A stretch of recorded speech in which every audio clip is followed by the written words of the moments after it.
Hello दोस्तों, स्वागत है आपका मेरे YouTube channel Rawat home designer में।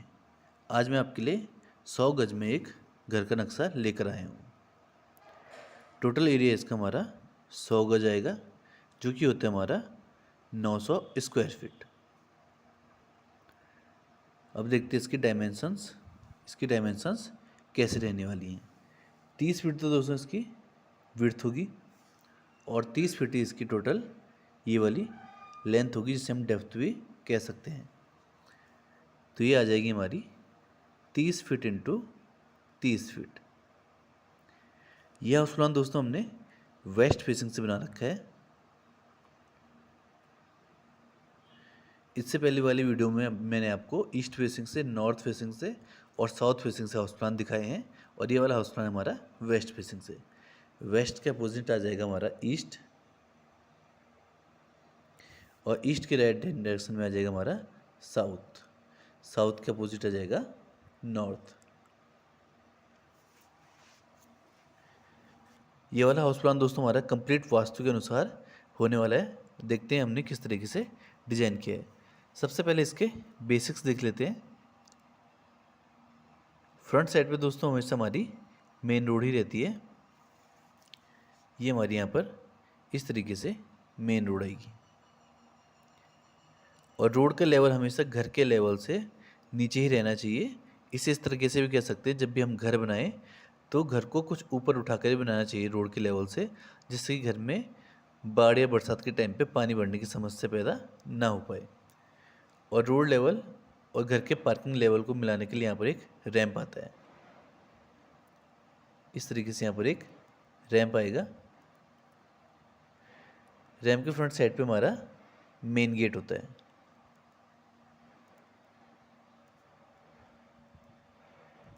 मेन गेट का साइज़ यहाँ पर 10 फीट तक लेंगे।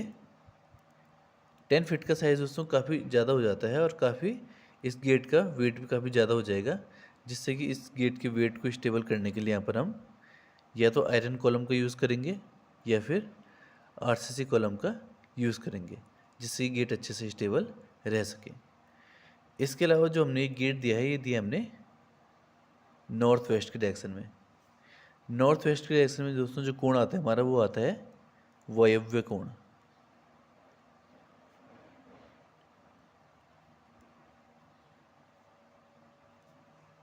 अगर दोस्तों साउथ वेस्ट और नॉर्थ वेस्ट में अगर हमें चुनना पड़े गेट देने के लिए कोई दिशा, तो नॉर्थ वेस्ट हमारी साउथ वेस्ट के डायरेक्शन से ज़्यादा शुभ दिशा मानी जाती है मेन गेट के लिए।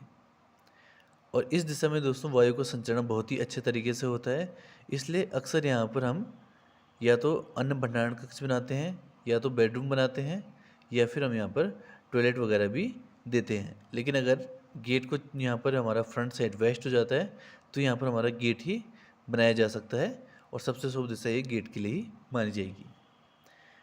मेन गेट से अंदर एंट्री करेंगे तो ये हमारी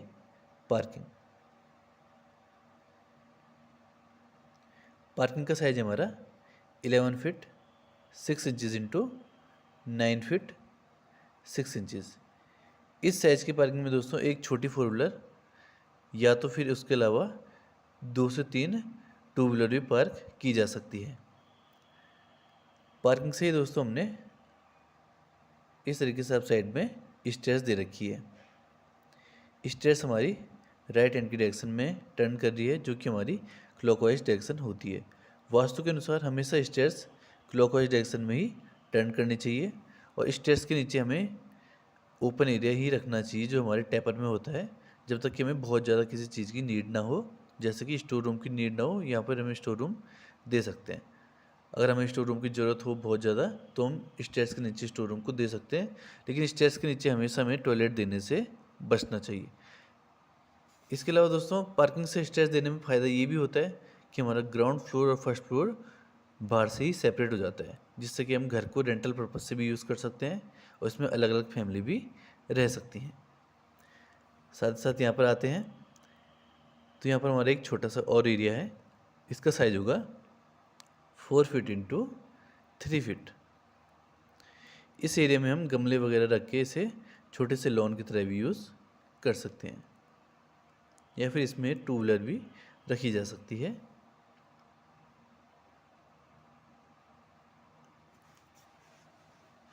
अब आते हैं दोस्तों अपने मेन डोर पे।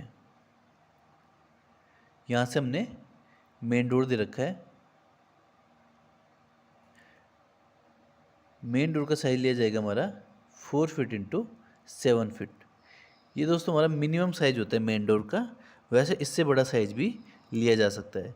मेन डोर का साइज हमेशा बड़ा ही लिया जाना चाहिए, जिससे कि घर के अंदर जब हम सामान ले जाएं तो हमें सामान ले जाने में कोई दिक्कत ना आए। मेन डोर से अंदर एंट्री करते ही पहुंचेंगे अपने हॉल में। हॉल का साइज है हमारा 10 फीट इंटू 18 फीट। 10 फीट दोस्तों हमारी विड्थ होगी और 18 फीट हमारी ये वाली टोटल डेप्थ हो जाएगी। हॉल हमारा नॉर्थ फेसिंग से स्टार्ट होता है और ये इस कॉर्नर तक आता है, जो कि हमारा होता है नॉर्थ ईस्ट का कॉर्नर। नॉर्थ ईस्ट के कॉर्नर को दोस्तों ईशान कोण कहा जाता है। ये हमारा ईशान कोण होगा और ईशान कोण जो होता है हमारा, वह रुद्र भगवान की दिशा और बृहस्पति भगवान की दिशा के रूप में जाना जाता है। यहाँ पर दोस्तों हमारा ड्राइंग रूम देना बहुत ही ज़्यादा शुभ माना जाता है। रुद्र या बृहस्पति भगवान की दिशा से माना जाता है।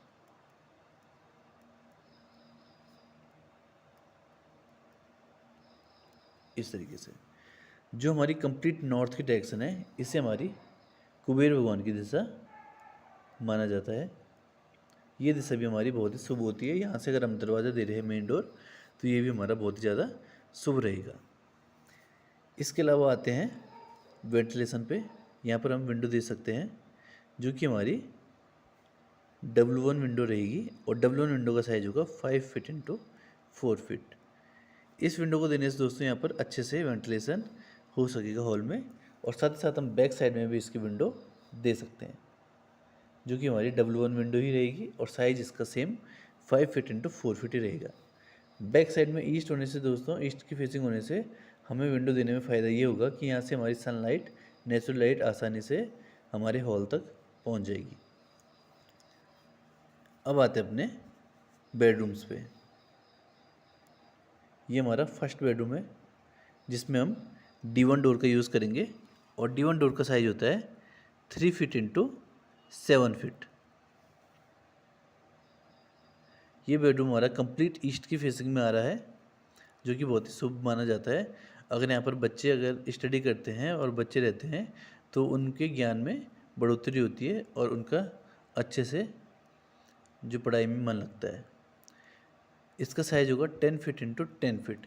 इस साइज़ के बेडरूम में डबल बेड और 2 चेयर आसानी से लगाई जा सकती है, और वेंटिलेशन के लिए इसकी विंडो भी हम बैक साइड में ही देंगे, जो कि हमारी W1 विंडो होगी। और W1 विंडो का साइज मैं पहले ही बता चुका हूँ 5 फीट इंटू 4 फीट, जो कि यहाँ पर मेंशन कर रखा है। इसके अलावा दोस्तों आते हैं अपने किचन में। ये हमारे यहाँ पर किचन होगा। किचन में D1 डोर का ही यूज़ किया जाएगा और D1 डोर का साइज पहले ही दे चुका हूँ 3 इंटू 7 फीट। ये हमारे यहाँ पर किचन आ गया।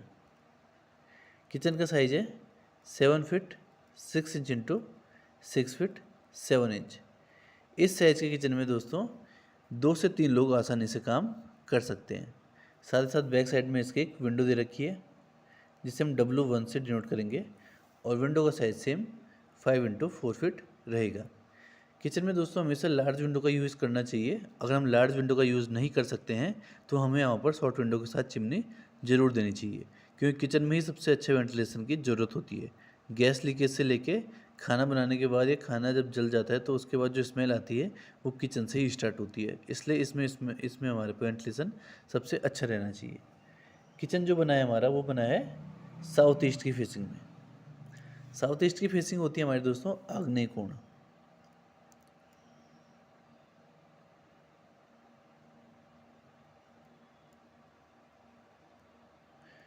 इस दिशा में दोस्तों अग्नि से संबंधित चीज़ों को बनाया जाता है, जिसमें कि हमारा सबसे प्रमुख आता है किचन।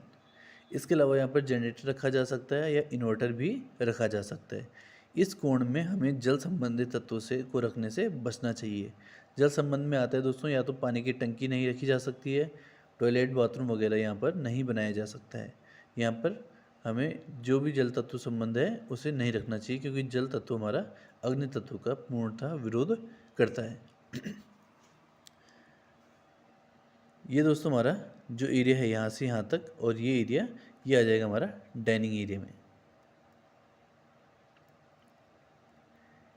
डाइनिंग एरिया हमेशा किचन के सबसे नज़दीक होना चाहिए, जिससे कि किचन में सर्विंग के लिए प्रॉब्लम ना आए। इसका साइज़ है 17 फीट इंटू 8 फीट, जो कि एक अच्छा साइज़ है। यहाँ पर हम 8 सीट का डाइनिंग टेबल आसानी से लगा सकते हैं। साथ साथ जब हम इसे इस तरीके से डायगोनल लाइन खींचते हैं तो यहाँ पर हमारा एक ब्रह्म स्थान आता है, जो कि हमारे जो वास्तु पुरुष होता है उसकी आत्मा भी मानी जाती है। इस एरिया में या तो हम डाइनिंग एरिया बनाया जा सकता है, या तो फिर इस एरिया को ओपन छोड़ा जा सकता है। ब्रह्म स्थान में इसके अलावा और चीज़ों का यूज़ नहीं किया जाता है। अब आते हैं अपने सेकंड बेडरूम में। सेकंड बेडरूम में भी हमने D1 डोर का ही यूज़ कर रखा है, और D1 डोर का साइज़ मैं यहाँ पर मेंशन कर चुका हूँ। इस बेडरूम के साइज़ की बात करें अगर, तो ये होगा हमारा 12 फीट इंटू 9 फीट 6 इंचज़, जो कि बेडरूम में डबल बेड, 2 चेयर, एक अलमीरा आसानी से लगाई जा सकती है। वेंटिलेशन के लिए इसके फ्रंट साइड पे एक विंडो देंगे, जिसे हम W1 से डिनोट करेंगे, और W1 का साइज में मेंशन कर चुका हूँ यहाँ पर। इसके अलावा जो ये कॉर्नर आ रहा है दोस्तों, ये हमारा कॉर्नर आएगा साउथ वेस्ट का कॉर्नर, और ये होता है हमारा नेतृत्व कोण।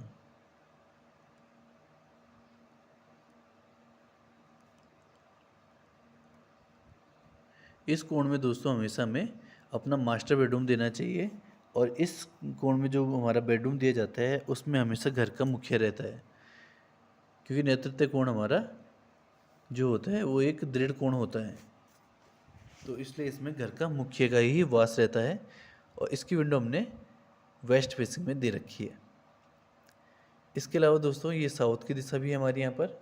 इस दिशा को यम की दिशा माना गया है, और इस दिशा को यहाँ पर राहु की दिशा माना गया है।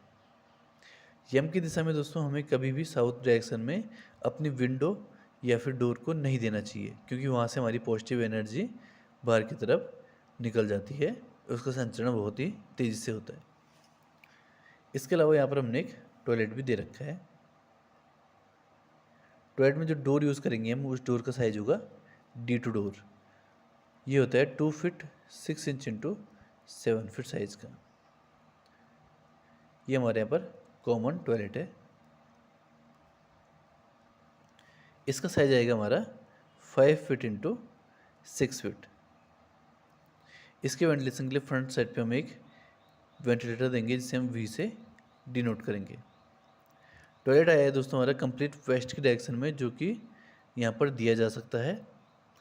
इसके अलावा दोस्तों ये आ गया हमारा 30 इंटू 30 का हाउस प्लान, जो कि हमने 2 BHK विद पार्किंग बना रखा है, जो कि हमने पूर्णतः वास्तु के अनुसार ही बना रखा है। टोटल एरिया इसका 900 स्क्वायर फीट आएगा।